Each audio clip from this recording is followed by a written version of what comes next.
बिस्मिल्लाहिर्रहमानिर्रहीम।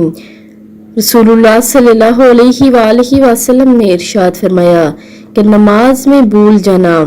अब्दुल्ला बिन मसूद रज़ी अल्लाह तआला अन्हो कहते हैं कि रसूलुल्लाह सल्लल्लाहु अलैहि वसल्लम ने नमाज पढ़ाई तो रसूलुल्लाह सल्लल्लाहु अलैहि वसल्लम ने कुछ कम और कुछ ज़्यादा कर दिया।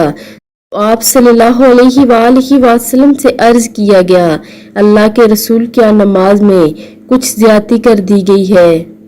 तो आप सल्लल्लाहु अलैहि वसल्लम ने फरमाया, मैं भी इंसान ही हूँ, जैसा तुम भूलते हो वैसा मैं भी भूलता हूँ। लिहाजा जब कोई शख्स नमाज भूल जाए तो बैठकर 2 सिजदे करे, फिर नबी अकरम सल्लल्लाहु अलैहि वसल्लम किबला की जानिब घूम गए और 2 सिजदे किए। वजाहत ये है कि इस हदीस से ये भी मालूम होता है कि हजरत मोहम्मद सल्लल्लाहु अलैहि वसल्लम बशर थे, नूर नहीं थे। यानी अगर कोई शख्स नमाज में भूल जाए तो वो उसके बाद 2 सिजदे कर ले, यानी सजदा सहू कर ले। अल्लाह हम सबको हदीस पढ़कर उस पर अमल करने की तौफीक अता फरमाए। आमीन सुम्मा आमीन।